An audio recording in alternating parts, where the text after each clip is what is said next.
Entrevista central en Info 24. Otra mirada a la actualidad.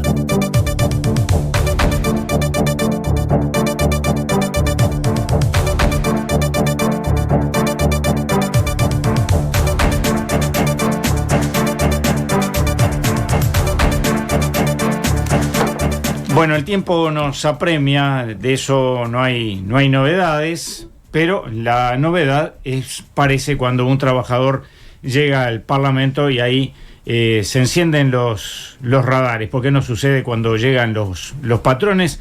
Se preguntaba hace poquito en otra entrevista Daniel Diverio, dirigente sindical, que llega al Parlamento, a la Cámara de Diputados en representación de Canelones. Y lo tenemos aquí hoy con nosotros. Daniel, bienvenido, gracias por acompañarnos. Gracias a ustedes, buenos días para ustedes, para la audiencia, y para mí un placer compartir este espacio con ustedes, ¿verdad? Sigue siendo una novedad y se encienden los radares, entonces, como tú decías, cuando llegan trabajadores y trabajadoras al Parlamento. Bueno, la historia del Uruguay, cuando llega un trabajador al Parlamento, por lo menos hay mayor, expectativas por algunos lugares y en otro lado algunas preocupaciones. O sea, hemos recordado lo que habrá sido cuando doña Julia Arévalo asumió como senadora de la República, siendo una mujer rural, del interior, trabajadora y con un cesto de escuela, ¿verdad? Entonces, me imagino que habría sido ese momento en aquella sociedad. Y aún ahora, también cuando sumen trabajadores o trabajadoras en el Parlamento, que hay una larga historia de compañeros y compañeras que también tuvimos quien fue nuestro histórico presidente de la Central Obrera de Trabajadores como candidato a vicepresidente en el año 84, 85. Pero es cierto de que, bueno, la pregunta es, bueno, si el PCNT es una plataforma, ¿por qué justamente los trabajadores siempre somos candidatos de la izquierda? Y en realidad hay que entender de que los trabajadores en su conjunto, la gran mayoría, votan a la izquierda o militan en distintos sectores de la izquierda, porque bueno, nos encontramos que en esos espacios hay más sensibilidad ante nuestros planteos. Hay un hecho muy clarito, si me permitís. Sí, claro. En comparación, nosotros tuvimos 15 años gobierno de Frente Amplio, donde se votaron más de 50 leyes a favor de los trabajadores y las trabajadoras, algunas muy destacadas, como la ley de negociación colectiva, las 8 horas para el peón rural, lo que significaba la regulación de la trabajadora doméstica, la ley de responsabilidad penal empresarial, la ley de libertad sindical, y podíamos seguir nombrando. Entonces, hay elementos porque el trabajador se siente más identificado con sensibilidad. Si vos tenés ahora un gobierno de derecha como tuvimos hace 30 años atrás, y cuando encontrás, bueno, yo quiero que me nombren 3 a favor de los trabajadores de este periodo. Capaz que te pido 2, tampoco. Entonces, es algo casi natural que el trabajador se sienta más identificado con los gobiernos de izquierda, porque justamente tienen mayor sensibilidad ante nuestros reclamos, ¿no? Yo no soy un dirigente político, notoriamente, sí he estado siempre sindicalizado, y me llama la atención que no se esgrima en esto la defensa de la democracia y del Parlamento, porque yo justamente como trabajador afiliado a los sindicatos en los rubros en que he trabajado, he vivido de alguna manera cómo los sindicatos y las organizaciones sociales fueron un bastión fundamental para que se recuperara la democracia y el Parlamento volviera a funcionar. No vi con el mismo énfasis, en realidad no vi a ninguna asociación del empresariado trabajando justamente por la recuperación democrática, sino que muchas de esas organizaciones se vieron beneficiadas y si no pasaba nada, seguían lo más bien instaladas en la sociedad. Entonces, hay allí una mirada, por lo menos mezquina, de nuestra sociedad, ¿no? Sí, yo creo que sí. Fíjate que yo decía el otro día, el Parlamento es integrado por distintos actores de la sociedad que vienen de distintas líneas de distintos sectores de la sociedad.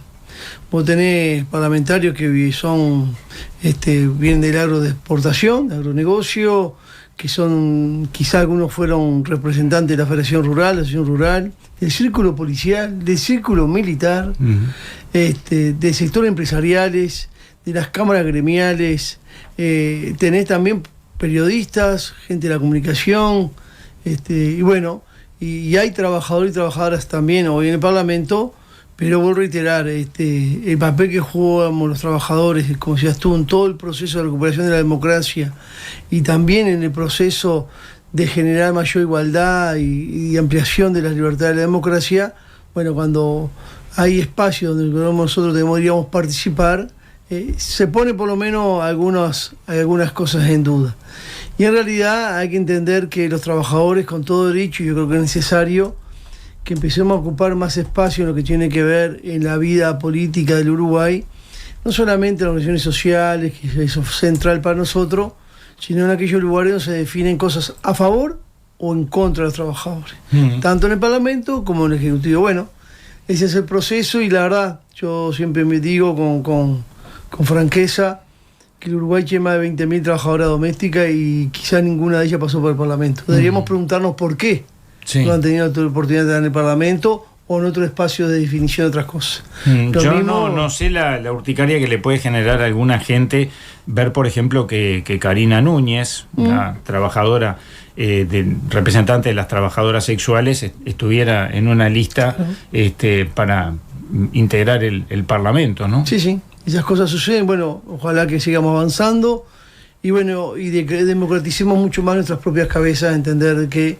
todo el conjunto de la sociedad tiene que ser parte de los procesos que se dan en los países.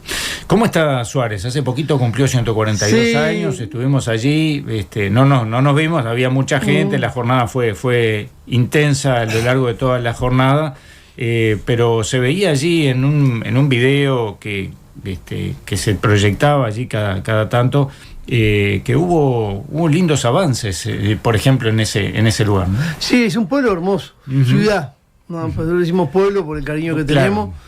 Y realmente Suárez es igual que varios centros poblados metropolitanos, de que mucha gente sale a trabajar todos los días hacia Montevideo, otros lugares, ¿no? Son ciudades casi dormitorias. A pesar de los pesares, ¿no? Porque digo, el Ministerio de Transporte no se acuerda que hay rutas que van a esos lugares. Y algunas empresas de transporte ponen ómnibus que aquí la audiencia se queja por qué tenemos que viajar así, ¿no? Por eso tenemos dos problemas que son siguientes. Canelones que tiene particularidad. Primero, el tipo de transporte y la calidad de transporte es uno de ellos, ¿no? Es un viejo reclamo que tenemos. Y el segundo, el costo del transporte, que también lo fija el Ministerio de Transporte. Fíjense en que hoy en Uruguay, donde hay más de cerca de 600.000 uruguayos que ganan menos de 25.000 pesos. Muchos viven en Suárez y solamente tener que contar de entre 4 y 5.000 pesos por mes para poder tener el boleto, bueno, es un costo muy alto para ese tipo de trabajador o trabajadora, ¿no? Siempre y cuando tenga la posibilidad de tener un trabajo que con un ómnibus solo llegues con un boleto solo, ¿no? Pero por lo general son 2 boletos, por más que tenés el boleto metropolitano, y es un costo muy alto para esa población. Yo creo que también es algo que deberíamos revisar y trabajar en el futuro para generar justamente lo que tiene que ver la comunicación de transporte, que sea fluido, de calidad y un costo que sea accesible para el conjunto de la población. Porque claro, a veces, que quede claro que poníamos el caso de Suárez, porque tú sos de allí, pero toda la zona metropolitana, está muy caro, muy difícil poder mantenerse.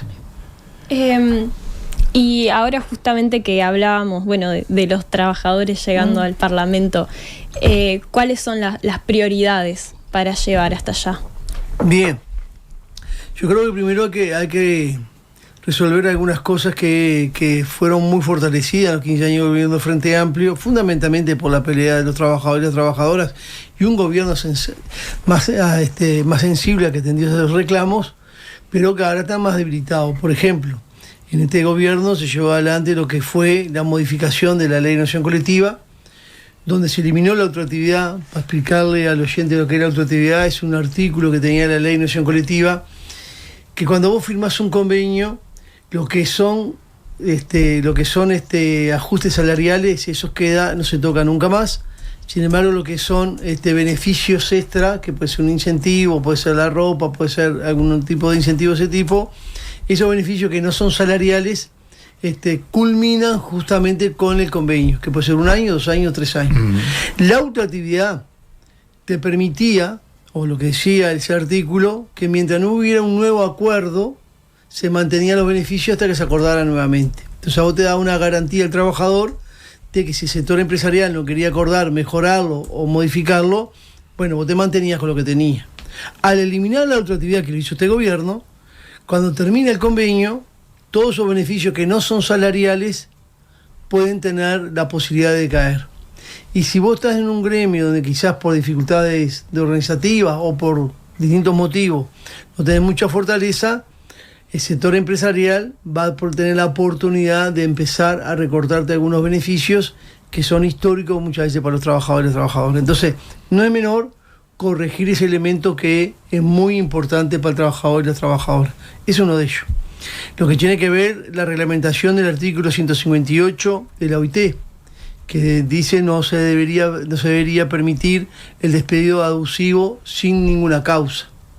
Bueno, es un elemento que también deberíamos buscar cómo fortalecemos y trabajamos en eso. Y por supuesto, darle de vuelta el contenido a lo que es la insolvencia patronal. O sea, la insolvencia patronal es justamente un fondo que maneja el BPS cuando una empresa da quiebra, que no le paga sus créditos laborales a los trabajadores. ¿No? Bueno, desde ahí, de ese fondo, cubrir lo que son los créditos laborales de los trabajadores. Un fondo previo, sería. Un fondo previo que en este periodo de gobierno la interpretación que da el BPS es diferente y hasta ahora no hubo un solo trabajador ni trabajador que haya cobrado la insolvencia patronal ante justamente el caso de Balsa, por ejemplo. El caso de Balsa es el más clarito que tenemos más cerca, porque fue un volumen muy importante, 500 trabajadores que no cobraban ni la última quincena. Bueno, yo creo que eso hay que reflotarlo, porque cuando da quiebra una empresa, ¿no?, el responsable no es el trabajador ni la trabajadora. Es más, por lo general, muchas veces el gobierno o el Estado le da beneficios fiscales a sus inversores, a esa empresa, ¿no? Es quien debe controlar y fiscalizar el cumplimiento de las normativas y las leyes uruguayas, y bueno, el trabajador no es el responsable de todo eso. Entonces, por lo menos garantizar que los créditos laborales, cuando hay un quiebre de ese tipo, estén a la altura de cubrirlo al trabajador y a la trabajadora, es un elemento que es central. Yo creo que eso también es un elemento a ubicar. Y después lo creemos que es muy importante trabajar en una política de vivienda, realmente de acceso a la vivienda de interés social para los sectores de menos recursos. En los últimos tiempos esto incluso se profundizó la desigualdad del acceso a la vivienda. Ustedes saben bien que hay una ley de vivienda promovida, que aquellos inversores que invierten en ese tipo de vivienda tienen muchos beneficios fiscales. 80 millones de dólares por año promedio se está renunciando de renuncia fiscal desde el Estado a ese tipo de inversiones. Sin embargo, no es tan fácil acceder a esas viviendas. Es cierto que genera mucho empleo, no estamos contra de eso, pero el acceso a la vivienda es casi imposible. Es más, hay mucha especulación financiera y especulación inmobiliaria, porque el 70% de las viviendas que fueron ya vendidas aún están vacías. Claro. Entonces, ¿qué hay que modificar, entre otras cosas? Cuando el gobierno del Frente Amplio hizo la ley de vivienda de interés social, llamaba, ¿no? Bueno, lo que tenía era que aquellos inversores que construían vivienda de interés social, que tuvieran hasta cierto nivel de costo, de valor la vivienda, y a su vez reservaba un 25% de esas viviendas para los sectores de menores recursos que eran subsidiados. Bueno, este gobierno modificó, le permite que el costo de la vivienda pueda ser superior, por supuesto, entonces el inversor construye más caro, y a su vez eliminó ese 25% de acceso a los sectores de menos recursos. Está claro que alejó la posibilidad de eso. Y lo segundo, de que este tipo de construcciones de vivienda lo que hacen desplazar a los sectores más carenciados, de menos recursos, hasta las zonas periféricas de las ciudades, ¿no? Entonces, en aquellos lugares donde están todos los servicios, el hormigón, el ómnibus, el saneamiento, la escuela, la integración de la sociedad mismo, eso es lo que hace justamente dinamitarlo, porque la concentración de ese tipo de vivienda de alto valor hace que los sectores más carenciados se vayan desplazando de la ciudad. Entonces yo creo que también es un tema no solamente de vivienda, sino de integración a la sociedad, y eso también ayuda a bajar los límites de violencia que tenemos hoy en Uruguay, ¿no? Uh-huh. Hay movimientos sociales incluso que hablan mucho de la gentrificación, ¿no? O sea, esa concentración de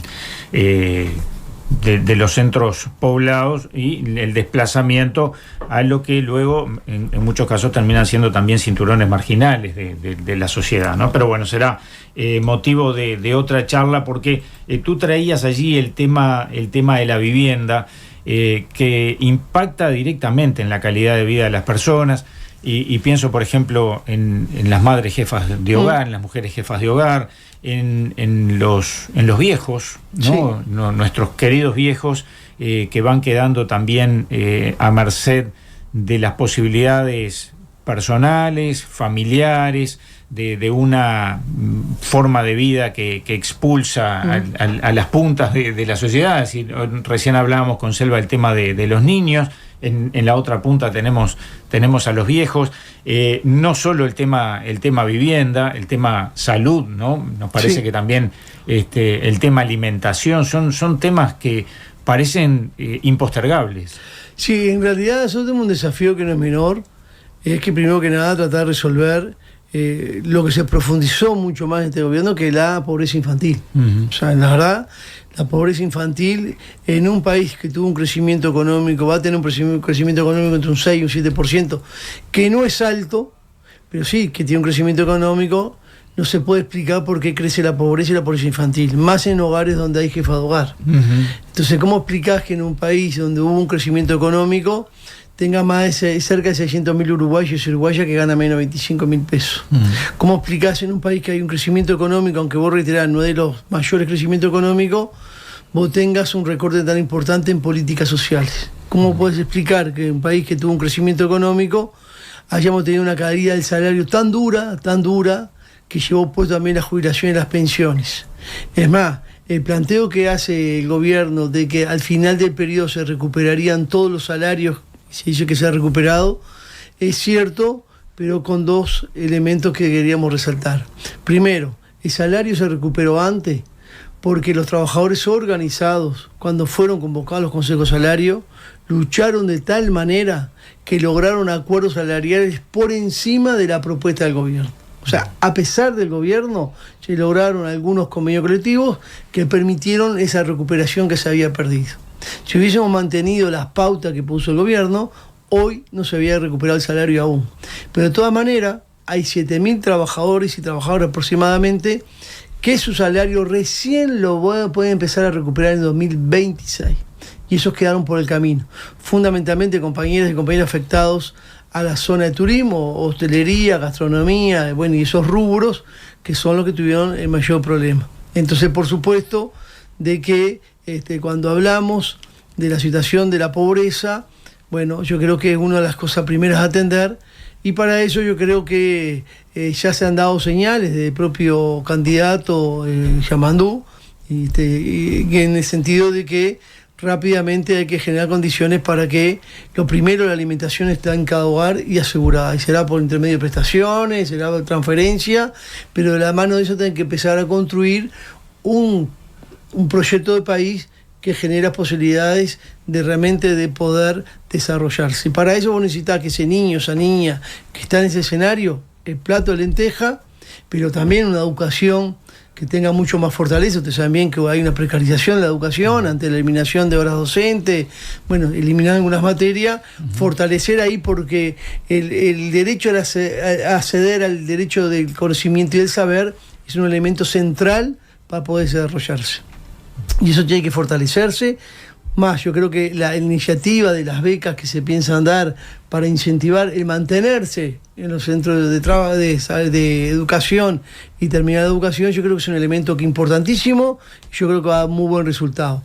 Pero de la mano de eso también la educación, la salud, como ustedes decían, hay una precarización muy importante. Yo vivo en Suárez, tenemos una policlínica que hoy muchos de los servicios que se daban ya no se están dando. muchas dificultades para acceder, por ejemplo, a veces algunos medicamentos que son necesarios. Entonces necesitamos fortalecer también la salud, que justamente es un elemento central para ese sector de la población. Y lo que tiene que ver la vivienda, como decíamos hoy, como motor fundamental de integración, porque no es lo mismo ir a un centro de estudio y después que volver a un rancho costanero y dormir en una cama con 4 hermanos, 5 hermanos, y tu vieja o tu madre tiene que salir a laburar para traerte algo de comer. Bueno, ese niño no tiene las mismas posibilidades que el otro que tiene un piso de hormigón o un poco de calefacción. Bueno, la vivienda tiene que ver con eso, es todo integral. Y por supuesto, como parte también de todo eso, tiene que ver con la generación de empleo de calidad. Y en eso hay una propuesta muy vieja propuesta, que viene de movimiento sindical, que es justamente cambiar, modificar lo que es nuestra matriz productiva, que realmente hoy está parada fundamentalmente en lo que es la agroindustria, los commodities, y la falta de presencia de industria nacional en lo que tiene que ver materias de primas o lo que tiene que ver con mayor valor agregado, lo que construimos, lo que producimos, hace que la calidad del empleo sea mucho más precaria, como estamos viviendo hoy. Hay una precarización del empleo, una desregulación del empleo, y eso tiene que ver con el proyecto de país de la derecha. Porque lo primero que hizo este gobierno cuando se instaló es justamente bajar la sanción y las multas a aquellos malos empresarios que no cumplen con sus deberes y no pagan los aportes sociales. Bueno, si vos lo que haces al estafador, que estafa al Estado, estafa al trabajador, de bajar las sanciones, lo estás invitando a que siga estafando. Entonces, hay una línea de regulación, de precarización del empleo, que yo creo que eso también hay que revertir para generar justamente un país en donde estos sectores que hoy tenemos que recuperar tengan las posibilidades y la herramienta misma para poder salir de ahí, ¿no? Nos quedamos sin tiempo, pero me gustaría en un minuto, si fuera posible, a propósito de esto de la matriz productiva. Muchas veces los trabajadores y trabajadoras, cuando una empresa cierra y se va, muchas veces y abandonan el lugar, tratan de formar una cooperativa. Eso no siempre ha dado resultados. ¿Es necesario capacitar a los trabajadores y trabajadoras en ese sentido? Y hay que invertir, hay que ser audaz, hay que invertir en tecnología, innovación, en capacitación. Hay que trabajar mucho con la universidad, y el Estado tiene que ayudar a fortalecer eso. Yo creo que eso sería central para generar empleo de mayor calidad. Y tiene que ver, si me das 30 segundos, claro, con lo que modifica la ley de compras públicas. Yo sé que la ley de compras públicas tiene algunas consideraciones en internacional, y yo sé que los economistas piensan, bueno, ¿qué costo tengo comprar en el extranjero que comprar en el Uruguay? Y es más barato ahorrarse unos dólares comprando todos los uniformes para los empleados públicos en China. Pero vos tenés que sacar la cuenta. Al Ministerio del Interior en su momento no le fue bien con eso. Claro, ¿qué precio pagás social? Porque eliminaste, como se ha hecho estos últimos tiempos, todas lo que tiene que ver talleres y fábricas de la vestimenta. Entonces hay 12.000 trabajadores de la vestimenta que están trabajando en trabajos precarios o desocupada o dependiendo del MIDES. Entonces, eso es lo que tenés que medir. ¿Qué pasa con, por ejemplo, no solamente la compra de... beneficio. Claro, con toda la ropa de cama en los hospitales, todo lo que tiene que ver con la educación. Acá se instaló UPM, ¿está bien? Y le dimos una cantidad de beneficios fiscales para que se viene a instalar el Uruguay, y está bien, porque generó empleo, dinamizó la economía. Ahora, no tendríamos puesto contrapartida, bueno, vos te instalás acá, tienes todos los beneficios para instales, pero parte de los insumos que vos vas a pagar para construir esa fábrica que tuvo millones de toneladas de hierro y aluminio, tiene que ser nacional, no hubo un tornillo nacional. Bueno, eso es lo que deberíamos discutir para generar empleo realmente que sea mucho más dinámico y mejor calidad.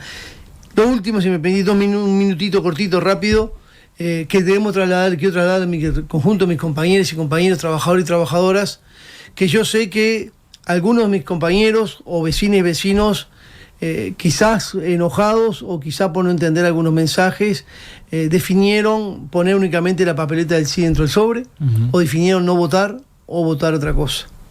Le queremos decir con claridad, solo fuimos los que defendimos el plebiscito, y decir con claridad que no logramos el objetivo.